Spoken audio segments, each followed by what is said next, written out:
ভাই মান সম্মান ইজ্জত দেওয়ার মালিক একমাত্র আল্লাহ। একটা পিঁপড়ারে যদি আল্লাহ ইজ্জত দিতে পারে তাহলে আপনারা আমারে কেন দেবে না?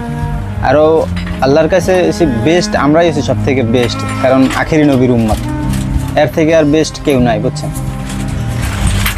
হজরত সুলাইমান আলাইহিস সালাম একটা রাস্তা দিয়ে যাইতেছিল, মানে তার লস্কর বাহিনী নিয়ে একটা রাস্তা দিয়ে যুদ্ধের জন্য যাইতেছিল ইসলামের পথে। তখন একটা পিঁপড়ায় বলতে আসছিল যে, হে আমার সঙ্গী সাথীরা সবাই চলো, জলদি করে আমার বাসা, আমরা আমাদের বাসায় চলে যাই। কারণ হজরত সুলাইমান আলাইহিস সালাম, আল্লাহর নবী হজরত সুলাইমান আলাইহিস সালাম এই রাস্তা দিয়ে যাইবে, তার অজান্তে বা তার লস্কর বাহিনীর অজান্তে, এমন যেন না হয় তার অজান্তে বা তার লস্কর বাহিনীর অজান্তে তাদের পায়ের নিচে করে আমাদের মৃত্যু হয়ে যায়।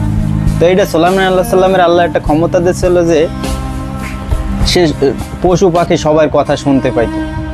আল্লাহ তার এমন একটা ক্ষমতা দিয়েছে, এক এক নবীর আল্লাহ এক একটা ক্ষমতা দিয়েছে। তো আল্লাহর কাছে ওই জিনিসটা খুব, ওর পিঁপড়ার কথাটা খুব ভালো লাগছে, আর সুলাইমান আলাইহিস সালামের কাছে এই কথাটা খুব ভালো লাগছে। সুলাইমান আলাইহিস সালাম হাসতে আসছিল যে আল্লাহ একটা পিঁপড়ারে কত জ্ঞান দিয়ে রাখছে, যে এই একটা পিঁপড়া কত সুন্দর এই কথাটা সাজাই বলছে।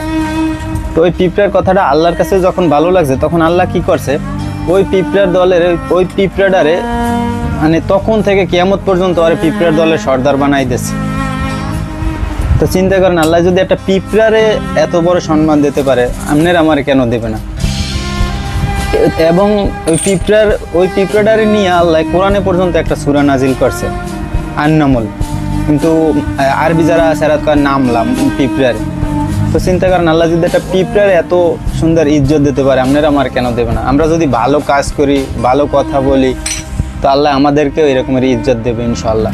এই আর কি, সবাই ভালো থাকবে। আসসালামু আলাইকুম।